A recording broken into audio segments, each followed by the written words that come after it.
Thank you for joining me today, Rob. I wanted to speak to you a bit more about the do's and don'ts of ABM. So yeah, thank you for joining me. Pleasure. I wanted to start by asking you then quite a broad question about some of the key elements that commonly lead to success in ABM programs in the work and the various projects that you've worked on across your career. Yeah. Well, I hope I don't sound like a stuck record for anybody that's heard me talk about this stuff before, Jake. But from my ABM Essentials training and from everything I recommend to clients, I think there is a sequence that you need to kind of get right up front. And the first thing is defining what ABM actually means for your organization. Because of course, one-to-one ABM is light years away from a one-to-many program using a programmatic tool. And there are so many different versions of ABM, I think that it's open to confusion. So I think the first thing is define what ABM means for your organization. Then you need to make sure that you've got executive buy-in to that strategy or that approach. And then you need to socialize that through all the key stakeholders in the business that are going to be involved. And obviously, most clinically, it's got to be sales, but it could be customer success, it could be product marketing. There could be multiple teams within the organization that you're going to want to play. So if you've got it defined, you've got it signed off and approved and bought into by senior execs, you've got it socialized across the people that you really want to play. Then I think it's about developing, well, what is our ABM strategy? Are we looking at a handful of growth accounts? Are we looking at a number of different vertical markets? Or are we actually looking at top of the funnel, volume-based lead gen, for want of a better phrase, but obviously more focused than that if we're thinking about specific accounts. And then you've got to get into account selection process and making sure that's done well in a proper way of scoring and thinking about which account should be in. And only then really can you now say, okay, let's press go and start. So I think the foundational elements are absolutely mission critical. And once you've got those in play, obviously, whether you're doing one-to-one or one-to-few or one-to-many or a blend of those, you need to approach each of those in a discreet and appropriate way. Yeah, no, I totally agree. And it's really amazing how much impact that pre-work really has on the success of the program. I've seen it so many times before where you can have a really great strategy and you can have great content, great resources, and all the work's been put into it, but the program just hasn't really worked because there's misalignment or something with the sales teams, or they're just not properly bought in, or really the ones I've seen that haven't really gone where you wanted it to go is largely down to resource, where you can get the sales team really bought in up front, but then all of a sudden it takes 6 weeks to 2 months or whatever to get the strategy done, to start getting the content done. And in that time, then the business priorities change, and then they're focused on something else, and so then you have to almost adapt really quickly to that new reality and expectations of what they're looking for. Yeah, I think that's an interesting point. I mean, I was chatting to Helen another time about the whole concept of bimodal ABM, which is both a combination of long-term strategic ABM to key accounts, but also shorter-term in-year revenue generation, which is typically helping sales with their immediate quarterly revenue targets. Yeah, and those are obviously very different approaches. But I think the key thing again is having a clear strategy and really making sure that you've got buy-in, but also that you're setting and managing expectations all the way through the process.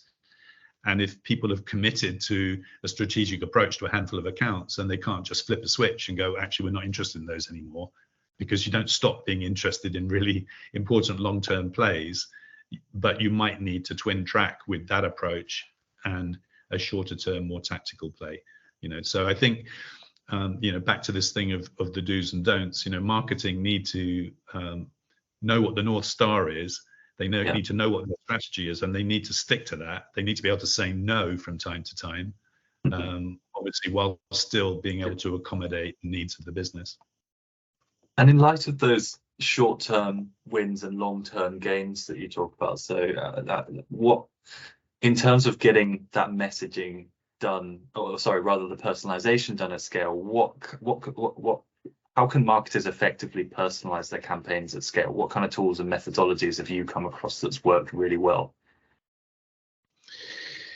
Yeah, I mean, the scale play is something I have to confess I work less in, but I mean, simplistically, I think if you're going to do a one-to-many program, then the first thing is the account selection process needs to be appropriate. So you don't want to be doing one-to-many to thousands of accounts. I think you need to be doing one-to-many to a named set of accounts that have been pre-selected for the right reasons. So that could be sales driving that based around these are our target accounts. It could be using an intent platform, obviously, which would be using technology to identify which accounts are in market. It could even be using a tool that would give you lookalike accounts to your existing business. And if you triangulate those three, you would probably net out with a named set of accounts that you're actually going to go after. Then I think in terms of engaging those, you're back to almost to, well, are we doing outbound digital marketing? Are we doing digital advertising? Are we going to be enabling the sales team to do social selling and social outreach to those accounts? And then what's the journey we want to take them on? Yeah, that's awesome. And in your experience, so I guess I have my own views on this, but I'm interested to hear what you have to say. Sales and marketing alignment, obviously absolutely key throughout the program. In your experience, what should that cadence look like so that you're not taking up so much of sales's time, but you're also keeping them as involved and up to date as possible so that they are bought into the campaign at the point of execution? Yeah. Again, I think it varies massively whether you're looking at one-to-one and one-to-few, where you would be working really closely with sales. And, if it was one-to-one, you'd probably expect them to be, in kickoff workshops with you, helping work out where you are, where you want to be, where the gaps in your knowledge are. You'd be bringing them back once you'd done the research into the account to work out what your strategy and your value proposition and messaging should be. And it wouldn't be far off that, in a one-to-few program. Obviously, in a one-to-many context, that's not going to be practical at all. But I think, setting expectations of, well, first of all, if we're going to go for these 200 or 300 accounts in our one-to-many program, what's the criteria we're going to select them on? So they're involved in that. Then understanding what your approach will be and, giving them visibility of your value proposition and messaging and making sure that resonates. And then I think the key thing with a one-to-many program is that you don't start hurling, quote, leads at the sales team just because somebody's opened something or downloaded it. You need to have a scoring process that says, well, they need to have done at least 3 or 5 things constructively before we take them to this level. So you're scoring each engagement. Yeah. And if the organization has a BDR team or SDR team, which actually could do that initial outreach, qualification, and so on to get a warm or opted-in opportunity, then of course sales are going to be much more likely to want to play.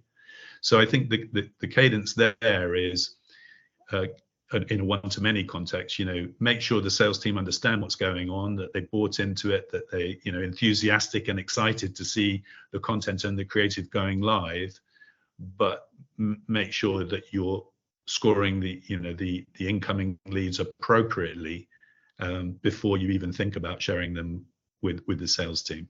Because what you don't want to do, I think, is the old cliche of, we got all these leads, we gave them to sales and they weren't interested in half of them or more than half of them. So we really need to make sure by the time it gets to sales, it's a real opportunity. And I guess, is that something you'd work on with the sales teams up front to actually understand what does a good lead look like to them? So like the example you gave earlier of, you can't just give it to them because they've clicked on a piece of content. You need to understand it needs to be that they've clicked on 3 things, for example, or depending on what platforms you use, you can even start understanding how long they've spent on a website, or specifically which pieces of content they've clicked on, and how long they've spent on it. So would you work with the sales teams to understand what good looks like? Yeah, I think to some degree. I mean, I think quite often the sales team might not necessarily know, and they might need some guidance. But I think, if you go back to presentations that Sixth Sense have been giving at B2B marketing conferences for the last year or two, they talk about the fact that multiple contacts within a single account is much more interesting in terms of people engaging with your content than one person that engages with lots of things. So we might say, well, one person engaging with multiple touch points is interesting, and particularly if we can qualify who they are and they look interested or interesting. But then I think part of the job for marketing is then to say, okay, if this account as an individual looks interesting, who else in that account can we now reach out to and see if we can engage them as well? Versus, actually, we've got 10 people from this account who are all over our content. Well, obviously, that's a massive buying sign, and that should be fast-tracked into sales. So I think, there's a scoring process of the number of touch points and what kind of content they're engaging with and what they're doing as an individual.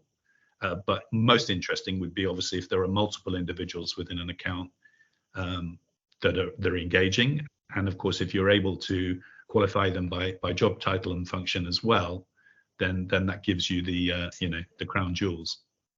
Yeah, that's great. I mean, so we're working on a client at the moment where we have a platform, a centralized landing page. We call it the digital demand hub, where that's our centralized tool, where all the emails, everything from LinkedIn, all the social stuff, that all links into that centralized tool, and that's being built at an account level.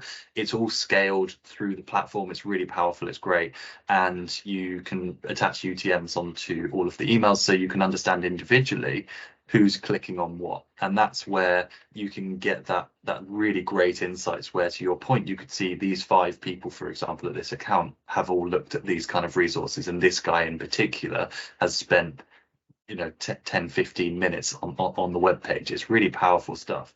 But then likewise with another client that we're working with, we're finding that data is becoming a bit of a blocker for us because of GDPR and just data handling, being able to actually do anything beyond what's opted in. So we've had to pretty much create that strategy very differently to what we would normally do for a legitimate interest client, because we've had to build in opt-in as a very specific stream, because we can't actually do anything with the data until we have that. Have you had any experience with that? Have you got any have you got any thoughts on what an opt-in strategy should look like compared to legitimate interest? Well, great question. I mean, I battle with clients all the time where marketing teams want to know what they can and can't do, and I talk about legitimate interest, which in most cases, of course, would enable them to communicate with anybody as long as there's an opt-out in a business environment where it's appropriate. But then, of course, they go and get advice from their legal team, and the legal team, their first answer is no, and their second answer is definitely no. So in that context, I think it is difficult when you have large corporations that are being very cautious, obviously driven by their legal teams, not to do anything that could put them at risk, even by 0.5%. So I don't think there's a solution to that, really, other than to find ways to get people to opt in to great content, or to find other ways to engage, which could be via social selling. It could be the sales team reaching out via emails and so forth on LinkedIn. But it's a tough one, because if a company insists on an opt-in or a double opt-in or whatever we want to call it, then that becomes your sole mandate for the success or failure of a marketing campaign. Yeah, I totally agree. I think it's a really tough nut to crack. We've struggled with that one. We built in that opt-in stream at least. So, but then that's almost at the expense of the success of the ABM program, right? Because you're spending as much time trying to get the opt-ins as you are trying to get the opt-ins to actually buy into your products, and the time that we could have saved just going straight into the people with legitimate interest could have been spent doing more ABM. But I totally understand the restrictions and the limitations, especially because this business in particular is B2B as well as B2C, and it's very difficult to blur that line between the two of them. Yeah, I mean, of course, what tends to happen is B2B companies look at B2C legislation or GDPR guidelines and get freaked out by them. But if your business is B2B and B2C, then that's going to make it even more complicated. Yeah, for sure. Yeah. So looking more at the don'ts of ABM, and I appreciate, Rob, you've probably said most of these things thousands of times before, but if you could summarize maybe 2 or 3 really key don'ts when it comes to ABM in your experience? Yeah, I mean, I would say don't dive in. ABM or marketeers kind of get enthusiastic about ABM and want to do it and kind of push it into the organization and maybe start with an experiment on a couple of pilots that hasn't been sort of formally sold into the organization. They don't have the buy-in of the CMO or the leadership team. They're trying to persuade sales teams that this is the way to go. So I think trying to do it on a sort of shoestring and trying to do it in a way that's not putting your head above the parapet to say this is actually a strategic approach to doing business, and it's probably going to change our go-to-market. So I would say don't do that.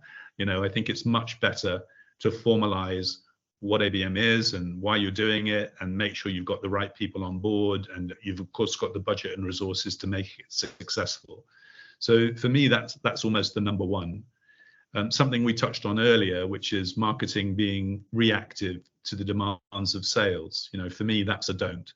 I think ABM should be about creating an equal relationship or an equal partnership between marketing and sales, which of course in historical B2B marketing has not often been the case. Sales are often seen as the heroic warriors out there, building the success of the company, and marketing are often relegated to an internal sort of support unit who run events and do some PR and, heaven forbid, get the umbrellas on the golf days booked or whatever.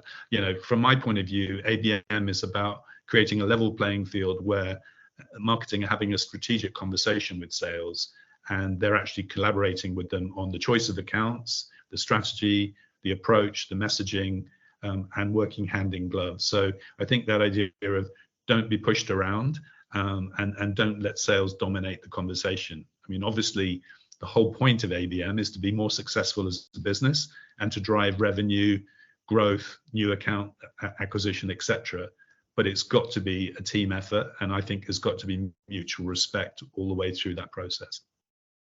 Yeah, I really like the first point that you made about it not being referred to necessarily as a pilot all the time, or not really treating it like as such. We learned that we learned that a while ago, because you go in with this idea of ABM, and everyone wants ABM at the moment. It's which is great as an ABM agency, but you can then start having conversations with people where they say, right, I want a 3-month pilot, and then we'll see, we'll test the value and we'll prove the value. And what inevitably ends up happening is that on a 6 to 9 month sales cycle, you're then trying to run a 3-month ABM pilot, and you're not seeing the value come from that immediately. I think what you were saying earlier in this call about the short-term wins and the long-term gains as well, absolutely is relevant here. But there's only so much you can do in 3 months, and to your point, ABM should just really be woven in as really part of your wider marketing strategy, as opposed to something that's totally inherently separate to what you're doing. I always like the idea of we're an extension to the team as ABM specialists to actually help enable you and enable your team and build you more towards this programmatic approach, which is going to get you more results. Yeah, I think it's really interesting. I've been doing some work with a client recently, and they're obviously trying to frame ABM within the organization. And we got into the conversation about, well, the brand team do this, and the field marketing team do this, and the product marketing team do this, and we're trying to do, and I'm going, whoa, ABM, as far as I'm concerned, should be a strategic approach to how you do marketing. And I don't know if you've ever seen my full stack ABM model that I've published, on Propolis, but also on LinkedIn and so forth. And it's about saying, how do we connect everything? So the big picture starts with brand positioning. Yeah. And then it drills down into one-to-many ABM, which for me is the new demand gen, because you're doing demand gen to the accounts you want to win, rather than just some random set of potential inbound leads. And then one-to-few is actually the new industry marketing, where you're focused around key industries, but cherry picking your most important accounts. And then one-to-one obviously is cherry picking the absolute whale accounts that you really want to grow or land. And for me, all of that should be connected. And so I was saying to my client, actually we could get the brand team to do that, and we could get we'll take on this flows. This is where field marketing should sit, and this is how we can work closely with product marketing on content and so on.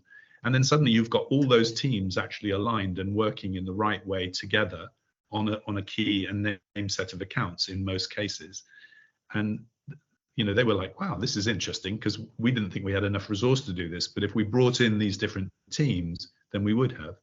So then I come back a full circle to, I don't think it should be an experiment or a pilot. I think it should be a strategic approach for the business. Now, that might sound a bit ambitious, but I think if you went and sold the dream to the CEO or the chief revenue officer or the CMO, then I think it's actually feasible that could be the approach the company wants to take in the, for the next year's marketing and so on. And and that's really interesting what you're saying about when you can find the resource and you can allocate it correctly, you can really get great value out of the program.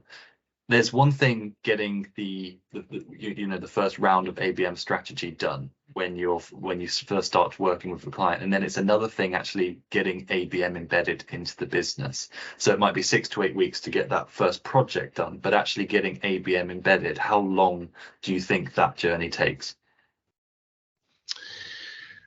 Well, good question. I mean, I think you probably have to think about it as an annual program, and clearly you're going to define what it is. You're going to get the senior leadership team brought in. You're going to socialize it with sales and other key stakeholders in the business. As you say, that's probably going to take a month.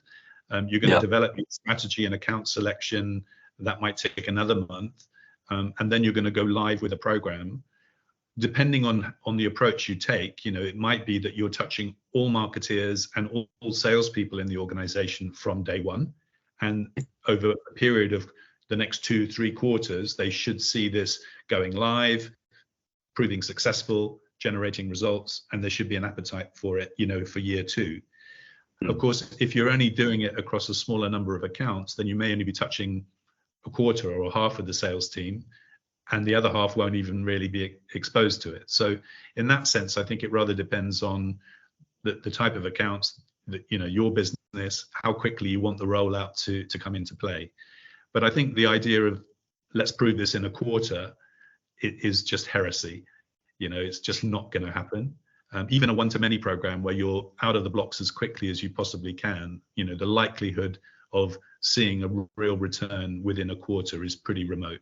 And if you're looking at a strategic long-term play across accounts with a 12-month sales cycle, obviously it doesn't make any sense at all. So I think setting expectations that this is an annual program, and of course there'll be review points through the year, and we might upgrade accounts or downgrade them or amend our strategy according to what's going on in the business.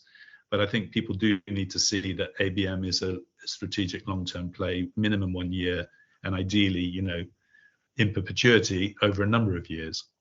Yeah. Thanks, Rob. That's all been really interesting. And just while I have you, because I'm dying to ask you this final question, which steps a bit outside of the do's and don'ts, but looking ahead, what trends do you see shaping the future of ABM? Obviously, there's a lot of turmoil, new technologies coming out, especially in the last year, with the rise of AI. What kind of trends do you see shaping the future in the next couple of years? Yeah, great question. I mean, I think the battle people have typically had, for the last 5 years at least, if not longer, is how do I scale ABM? If you start with one-to-one and you've got a handful of accounts, you obviously can't do that across 20, 50, 100 accounts. So one to few rather came into play as quite a nice way of taking a very personalized approach to a larger number of accounts, maybe 5 or 10 or 15 at a time, typically in particular verticals. That I think has worked very well. And then of course you've got the programmatic technology vendors who've been coming at it from the other end from the beginning, which is we can personalize communications to 1,000 accounts at a time, which is clearly digital advertising and retargeting and so forth. The magic 2 letters, as you touched on even before we were chatting, is AI. And obviously the more you can use that to scale intelligently, then the better it will be. But I'm a great believer that ABM is not about technology. ABM is about taking a strategic approach to the most important accounts and prospects you want to reach. And depending on how many there are of those will also depend on the kind of technologies you need to think about using. But intent obviously has got quite a bit more sophisticated over the last few years and will continue to do so. Serving up personalized content via platforms and other methods will clearly help us to scale things. And even from a research and insight point of view, it will be easier to get access to what companies are thinking and doing and talking about than it has been in the past. So that would be my kind of top line prediction, but it's not a radical one. Lots of people have been talking about AI and ABM for some time, and there's certainly going to be a lot of focus on that at the at B2B Marketing's ABM conference in November. So we should both make sure we're there and listening. Great. Well, that's really interesting. Thank you so much, Rob, for sharing your experience and insights. I really appreciate it. My pleasure. Thanks for having me. Thank you.